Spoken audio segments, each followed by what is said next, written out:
Hello， 歡迎翻嚟收睇嘅 channel To Do Chris， 俾大家持續搶足咗我1年之後咧，我終於都要拍呢一條片啦，就一次過晒啦我所有珠寶首飾嘅 collection 啦。今次咧我會分開唔同品牌逐一介紹嘅，仲要襯埋衫俾大家睇，有我每一日都會戴嘅 VCA 啦，有大家都好中意嘅 Chanel 啦，仲有詢問度極高嘅 Mikimoto 啦。當然唔少得養馬人配貨必備嘅愛馬仕首飾啦。除咗 fine jewelry 之外咧，我連水晶同埋手機背帶都會攞埋出嚟俾大家睇㗎。如果你都想睇下我首飾盒究竟收埋咗啲咩好嘢嘅話咧，就記得 like、subscribe 同埋撳埋個鐘仔，然之後我就帶晒佢哋出嚟見大家啦。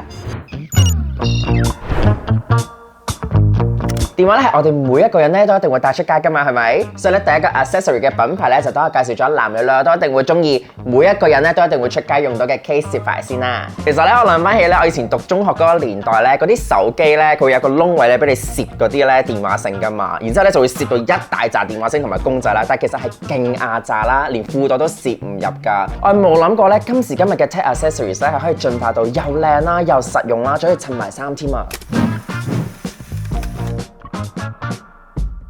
有留意開 fashion 嘅觀眾朋友咧，應該都知道咧，喵喵呢一排咧好興將中性啦、知性啦同埋運動元素咧 mix 埋一齊嘅。而呢一款咧即醒嘅手機背帶咧，完全係呢3個元素嘅完美化身啊！佢仲有6個顏色可以揀嘅，無論你想行運動 look 啦、斯文 look 啦，或者通暗通嘅 total look 咧，都絕對襯到嘅。以前呢款手機背帶嘅粗度咧都6mm 嘅咋，而家咧升級版就加闊到8mm，佢嗰個金屬扣咧仲加大埋添啊！佢仲有咧呢一個咧可以較長較短咧，咁就可以輕鬆咧去調節我哋嘅長度啦，咁就更加方便啦。Casetify 咧其實仲有出咧呢一款多功能背帶啦，同埋呢一個耳機 pouch 㗎，我好中意咧佢呢一個黑色靚靚地嘅質地咧，即刻咧令我諗翻起咧 Prada 咧最出名嗰款 Nylon 系列啦。佢記得做多功能孭帶咧，就係因為咧佢呢度咧係有5個勾咧，俾你去 fully utilize 咧去掛翻你自己想掛嘅嘢同埋飾物嘅。咁我呢個咧出街一定要聽歌嘅人就梗係要掛埋呢一個 Casetify 嘅 pouch 啦。咁呢個 pouch 咧我就裝咗我個 AirPod 喺裏面啦，超方便啦。然之後咧我就可以咧勾埋喺呢條帶度咧，咁你出街嘅時候車咩咧就可以連埋嗰個 pouch 啦，咁就一定唔會驚唔見咗佢啦。睇下呢一個 pouch 上面咧印咗一個勁得意嘅8號波咯，4號同埋8號咧不嬲都係我嘅 lucky number 嚟㗎嘛，所以咧我一見到佢咧我就即刻揀咗佢啦。但係其實如果大家唔中意呢一粒波嘅話咧，你哋都可以揀翻自己中意嘅片咧印落去㗎。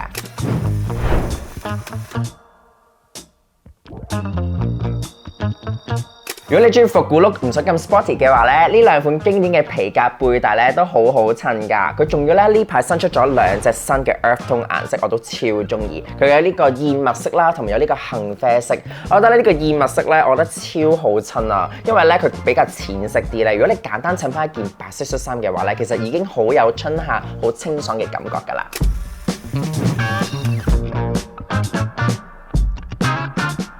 我自己嘅首飾珠寶咧，多數都係玫瑰金同埋銀色為主嘅。呢2條金屬嘅愛心鏈背帶咧，其實就好 match 我其他 accessories 嘅。我諗咧，其實全身黑色 look 嘅話咧，孭住呢2條金屬背帶咧，其實就會好 pop， 但係咧仲會 keep 到嗰個高貴感。佢哋咧會更加似係咧你成個 look 嘅 accessories 嘅焦點，而多過似一個手機背帶啦。Casetify 仲出咗好多款唔同嘅手機背帶㗎，佢哋真係 fashion 同 function 都兼顧到。大家快啲去 Casetify 嘅官網度買翻一條襯翻屬於你自己嘅 style 啦！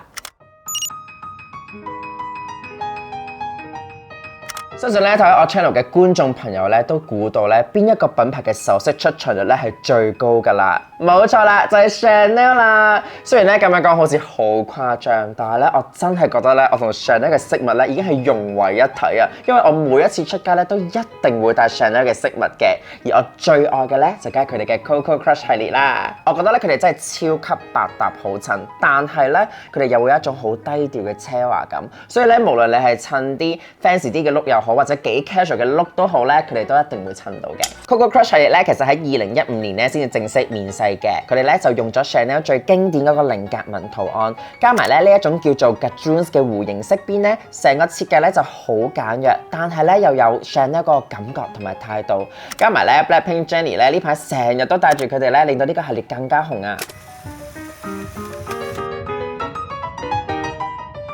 呢一隻戒指咧就係4年前我第一次入手 Coco Crush 嘅飾物啦。其實咧係一 pair 情侶戒指嚟嘅，咁我覺得咧呢一對戒指咧對我嚟講係好有紀念價值嘅，因為2020年咧係我哋第一次搬出去一齊住嘅一個紀念嚟嘅，所以咧呢一隻戒指係好特別㗎。一開始中意佢咧就我中意咧呢一個菱格紋，因為我覺得咧好似菠蘿包啊，所以咧我哋係叫佢做菠蘿包戒指嘅，因為我覺得好得意，加埋咧佢係真係米金色啦，佢係偏淡啲嘅，同埋咧我中意佢呢一個粗度咧。佢唔會太粗，但係又唔會太幼喎，所以呢個感覺咧，其實就咁咧，一隻手單戴佢咧都已經好 sharp 好長嘅，唔需要再太多疊戴嘅。咁當然咧 ，Coco Crush 其中最出名咧就係你可以買唔同嘅戒指、唔同嘅飾物一齊嚟到做疊戴啦。咁所以咧，我都入手咗，都係 Coco Crush 系列最簡單嘅冇鑽石嘅呢一個好幼身嘅白金戒指啦。咁呢個咧，我平時咧一係咧就會兩隻咁樣一齊戴咧。個感覺會唔同啲㗎，出嚟個顏色效果咧都好唔一樣。我就冇買到同一隻米金色，因為我覺得咧米金色撞白金色咧，而家咁樣睇咧，成個係 sharp 好多㗎。或者咧，我中意咧咁樣戴，咁樣戴咧成隻手又有另一個 feel 啦。所以咧，平時如果我最簡單、最唔想用腦諗我點樣去襯飾物嘅話咧，咁樣就係我最簡單嘅配搭啦。同埋咧，如果你哋大家細心啲睇嘅話咧 ，Chanel 嘅呢一隻金色咧係同出面嘅黃金色同埋玫瑰金咧係好唔同㗎，因為咧佢呢一隻咧係佢哋 Chanel 獨家專利嘅合金顏色，叫做米色金 beige color 啦。咁咧你哋會見到呢一隻米色金咧，佢比起黃金色咧，佢會偏柔和少少，冇咁濃嘅，冇咁 sharp 同埋冇咁有土豪味嘅。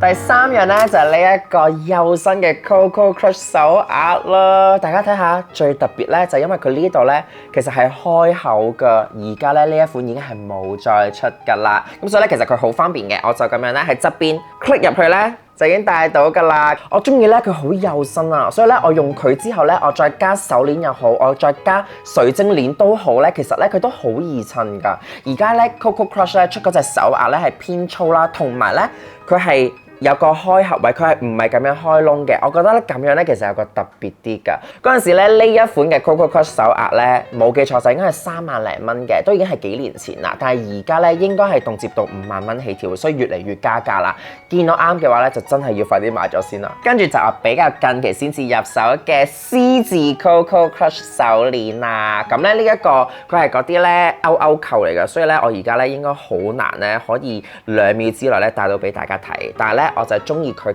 夠簡單，同埋 C 字代表 Chris 啊嘛。但其實佢出嘅時候咧，佢係 Coco 嘅系列嚟嘅，佢仲有個 O 字嘅，咁我就梗係買個 C 字啦。咁呢一個咧，我就揀咗個白金色，因為咧我買佢嘅時候咧，我係好想咧同我呢一個幼身嘅 Coco Crush 手鐲咧一齊戴嘅，咁出到嚟嘅效果咧就會係好似我呢個戒指咁咧，一隻白金一隻米金色撞出嚟個效果咧又低調，但係咧又有種好奢華好得意嘅感覺啦。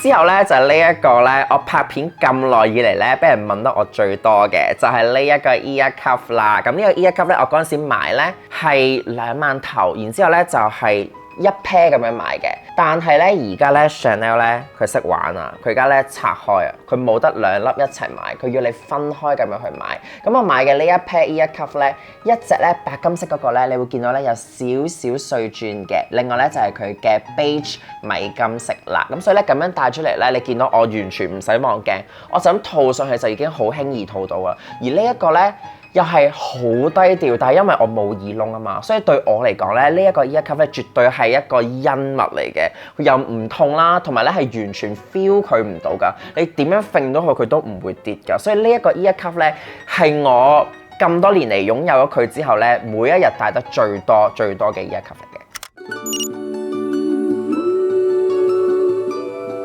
自從 CDG 喺2020年春夏 ONPLUS 個男裝 show 度展示咗一系列嘅珍珠頸鏈之後咧，就帶起咗男人都係戴珍珠嘅熱潮啦。嗱，我真係湊得翻我18年去東京嘅時候咧，以試戴珍珠頸鏈好想買嘅相，但係咧奈何嗰陣時真係過唔到自己個心理關口咧，所以就最後冇買到。而家既然 CDG 同 Mikimoto 兩大經典日牌世紀合作，我梗係有入手啦。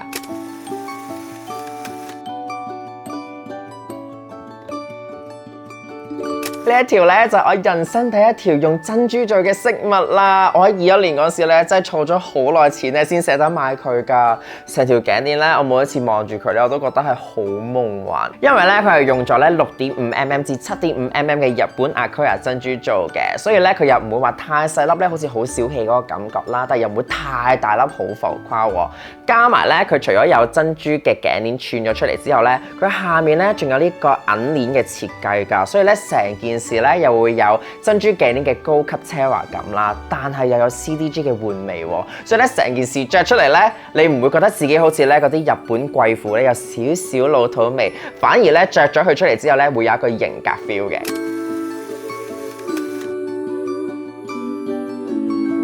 可能咧同 CDG 嘅合作咧實在太受歡迎啦，所以咧 Mikimoto 喺之後咧都推出咗好多咧自己係專貨男性或者係中性啲嘅設計嘅。咁咧我上年生日咧就收到佢兩個啦。咁呢一條咧係我覺得超靚嘅一個手串嚟嘅，我覺得佢有啲似大家出面都會見到嘅水晶手鏈啦。咁但係咧佢最特別咧就係佢用珍珠做啦，加埋咧佢呢一個 signature Mikimoto 嘅圓形波波設計啊，同埋咧佢會吊住咗咧Mikimoto 認證嘅呢個 M 字嘅，咁咧佢係橡筋帶嚟㗎，所以咧超方便，穿落去就係㗎啦。我覺得咧好襯我今日呢一個透明薄紗呢啲咁有仙氣嘅衫嘅。Mikimoto 咧其實都好關照我呢啲咧冇耳窿嘅人士嘅，因為咧佢出咗一系列嘅 ear cuff 咧都超級出色咯。而我手上面嘅呢一隻咧就我覺得係佢咁多隻裏面咧係最有型嘅，因為咧大家會見到咧佢係一個好簡單嘅一個弧形半彎月設計啦，然之後咧佢個窿咧其實佢呢個窿位咧佢係窄過啱啱 Chanel Coco Crush 嗰隻少少嘅，所以戴嘅時候咧我就唔可以好似 Chanel 咁咧我由下，我就要咧由上面咧戴翻落去嘅。但係咧我最中意咧係佢呢個弧形咧，佢收埋咗一粒咧極迷你嘅白珍珠啊！我覺得咧係好得意，佢咧又唔會話太過浮誇，有一粒勁大粒嘅珍珠喺度咧勁搶眼啦。但係呢個咧若隱若現咁樣咧，我覺得係仲特別咯。大家入得馬場配貨咧，屋企唔多唔少咧都收埋好多愛馬仕嘅飾物㗎啦。但我想講咧，我係同 Chanel 完全調轉嘅，我係冇乜佢哋嘅高級珠寶㗎，我反而咧係買佢哋嘅 fashion jewelry 多啲㗎。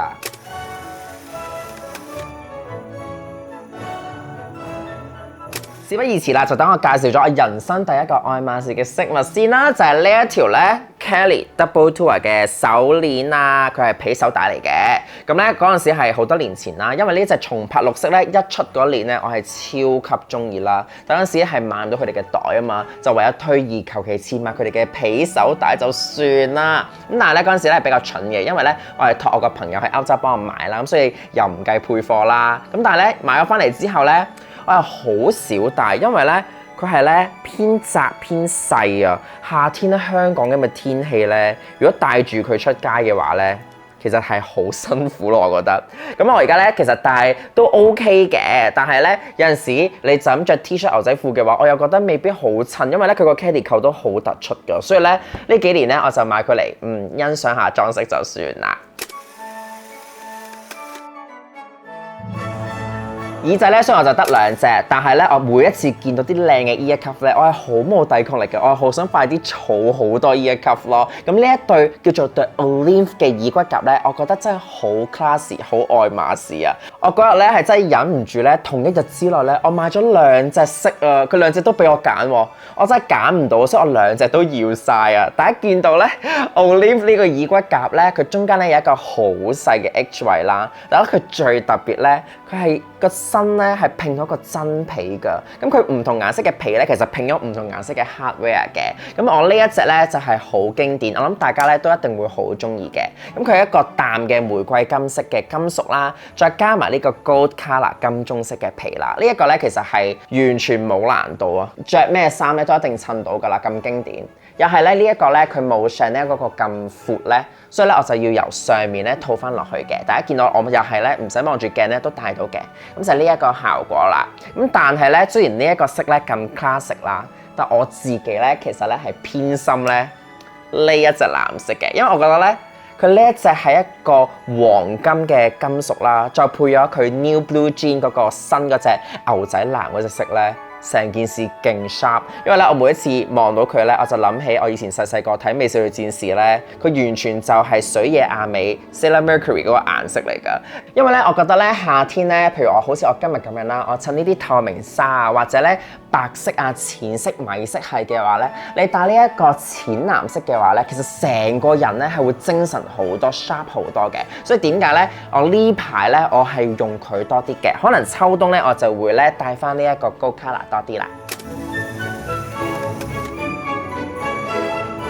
我相信咧好多中意愛馬仕嘅觀眾朋友咧對呢一條手鏈咧一啲都唔陌生㗎啦，冇錯啦，佢就係咧好經典嘅豬鼻純銀手鏈啊！我買佢嗰陣時咧係我配緊第一隻馬鞍皮 Birkin 嘅時候配嘅，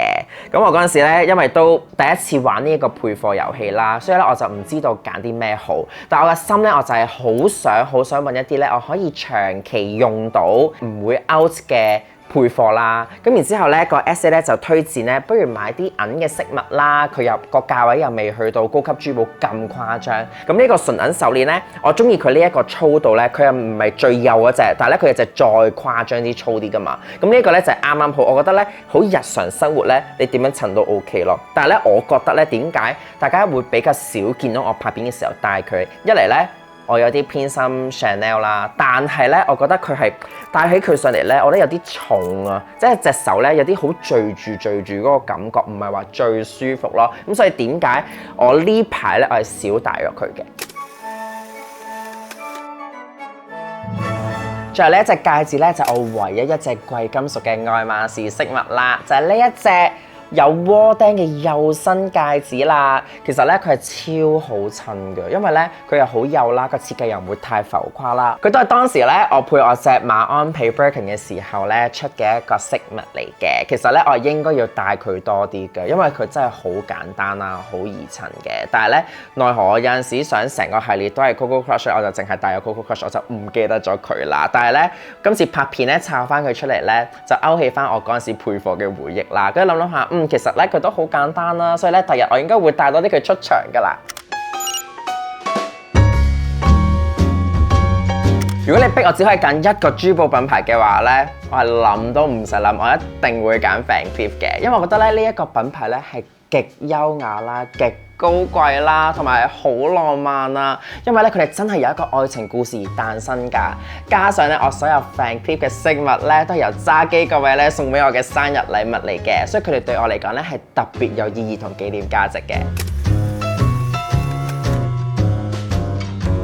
我人生第一隻 VCA 咧就係呢一隻 Perlée 系列嘅 Signature 戒指啦。咁Perlée呢一個系列咧最特別咧就係見到咧佢有一排排嘅珠珠設計嘅。咁而呢啲一粒粒嘅珠珠咧係真係咧個工匠咧親手去打磨出嚟嘅，所以咧佢係好考技巧嘅。咁因為有呢啲珠珠咧，所以你戴起上嚟咧，佢嘅折射咧係會令到成個光感、成個戒指係更加突出㗎。咁 Signature 系列咧，你會見到個戒指中間咧係會有一個潦草書法咁樣咧寫咗 Van Cleef & Arpels 呢一個品牌名嘅。咁我覺得呢一個粗度咧，其實我覺得仲型過 Chanel 嗰隻 Coco Crush 我嗰隻情侶戒指嘅，因為我覺得咧佢呢個粗度咧係好型好突出嘅。咁佢都係玫瑰金色嚟嘅，佢係帶紅少少。咁我 Chanel 嗰隻咧係偏米金色嘅。咁我就會睇下我心情點樣襯，或者有陣時咧我會右手戴 Van Cleef， 左手戴 Chanel， 咁樣出街咧都好好襯嘅。我嘅第二隻 Van Cleef 咧都係嚟自佢哋嘅 Perlée 系列，又係 Signature 款嘅手鐲啦。睇下佢哋係一 pair 㗎，咁佢咧係好易開嘅啫。咁打開呢個扣啦，撳一撳落去咧，佢就會開出嚟㗎啦。咁然之後咧，咁樣拍翻埋佢咧，就搞掂啦。諗翻起咧，其實因為我帶親佢咧，我多數都會咧兩個一齊咁樣帶，好似一個系列一個組合咁樣啦。我咁多年嚟咧，俾人讚得最多咧，應該就係我帶呢個組合嘅飾物啦。因為咧，我好多時我翻鋪頭幫客人試護膚品嘅時候咧，我都會咁樣幫客人捽手噶嘛。咁佢哋都會問我：哇，好靚喎！你個戒指同手鐲係咩牌子嚟㗎？咁所以咧冇記錯咧，帶佢哋嘅時候咧係俾人讚得最多嘅。咁咧，我覺得咧而家咁樣睇咧，你會見到咧，雖然咧你細心啲睇佢啲珠珠咧，聽落去好似好 cute、好得意、好女仔啦，但你見到咧，因為佢有個足夠嘅粗度咧，而家咁樣一 pair 戴咧係好粗獷、好有型咯，所以就唔會話太過女人味嘅。所以我覺得咧，如果男士想入手 VCA 嘅系列咧，我都好建議大家咧去試呢一個 Perlée 嘅 Signature 系列嘅。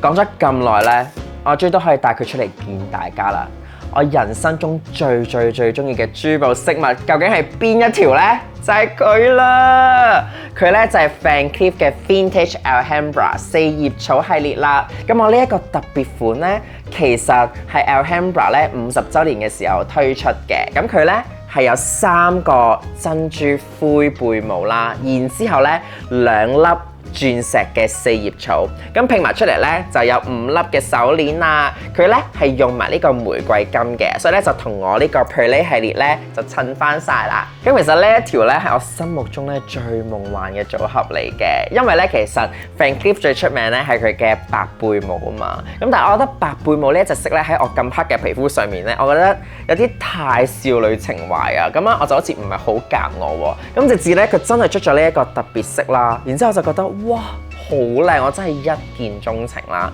咁所以咧好多謝咧揸機各位咧送我呢個俾我做生日禮物嘅。咁其實四葉草呢個系列咧，我呢個 size 就叫 Vintage 啦，係佢最 signature 嗰個 size 嚟嘅。咁佢呢個手鏈咧，其實係有出好多唔同嘅珠寶、唔同嘅顏色嘅。咁又有綠色啦、Malachite 啦，咁佢又有紅色啦，又有黑色 Onyx 啦。咁但係咧我自己覺得咧，我呢一隻灰貝母咧，大家望真啲咧，佢有啲夢幻色咧，有啲漸變迷幻色咁樣㗎，所以我覺得咧，佢比起純黑色嘅 Onyx 咧，佢會多咗一重感覺，多咗個層次啊，所以咧，我覺得佢係我心目中最靚、最中意嘅飾物嚟嘅。如果你問我，我可以好老實咁講，我人生擁有嘅咁多飾物同埋咁多手袋咧，我係最中意係佢，我係會揀佢多過我所有愛馬仕嘅手袋嘅，所以咧佢喺我心目中嘅地位咧，永遠嘅 number one 嚟嘅。我呢啲咁迷信嘅人，點會冇1-2條水晶手鏈傍身啊？對我嚟講咧，揀水晶咧最緊要就係合眼緣㗎啦。咁我呢啲咧普通人咧，其實唔係好識分咧啲水晶係咩 grade 咩等級㗎嘛。咁所以咧，我只要望到我中意咧有 connection 咧，就已經足夠㗎啦。我呢條咧咁細粒嘅拉長石手串咧，我真係一見鍾情㗎，因為咧我一眼望落去咧，佢啲燈光射落去咧，佢散發出一啲咧好夢幻啦、好神秘嘅藍光啊！仲要係每一粒咧都好似有一個小世界喺裡面咁樣㗎，所以咧我一眼望落去咧已經好中意啦。咁同埋咧，我中意佢咧，佢係比較幼啊，比較細粒咧。我即使戴咗佢啦，然之後咧，譬如話再搭我其他飾物咧，你唔會覺得係哇呢個係一個好迷信嘅人戴水晶手鏈，然後咧反而你會覺得係一個另外一個飾物嘅配搭咯。所以我覺得咧 fashion 又得，水晶迷信又得，所以咧呢一條咧係我好中意嘅水晶拉長石手鏈嚟嘅。另外呢一條咁特別嘅咧，係我特登咧揾香港一間小店咧幫我砌出嚟㗎。我去到咧我就揀咗呢一粒咧好靚好通透嘅黑銀泰石先啦。咁然之後咧我就喺側邊我就諗緊，我側邊應該揀啲黑色鑽石啊，定係揀而家咧我揀咗呢一個咧就係瑞典天鐵嘅細細粒嘅天鐵咧串咗一個手鏈嘅。咁咧我就最後咧我好滿意我呢一個作品嘅，因為咧我覺得黑銀泰咧有種好神秘好型嘅感覺啦，加埋咧佢個托咧係銀色噶嘛，咁我揀翻天鐵咧其實咧就好襯嘅。如果功效上咧，聽講咧黑銀泰就幫我吸正財啦，咁天鐵咧就係可以加強呢呢個黑銀鈦嘅威力嘅。咁其實咧，成件事咧，你唔講咧，你都唔會覺得佢係一個水晶手鏈嚟㗎。我咧咁樣襯出嚟咧，大家睇下，我覺得咧佢係有一種咧復古嘅味道咧，佢係型過好多出面嘅 fashion jewelry 添啊。所以咧呢一條咧，我係唔會單當佢係一個風水嘅水晶手鏈，我當佢一個 fashion accessories 嚟嘅。又到投票時間啦！大家睇晒我上面介紹嘅咁多款飾物，你哋覺得邊一款係最襯我，同埋邊一個品牌係最靚嘅呢？喺下面留言話俾我知啊！如果你哋有啲心水品牌都想推薦俾我，覺得好襯我嘅話咧，都可以話俾我知㗎。我哋下一條片再見啦，拜拜！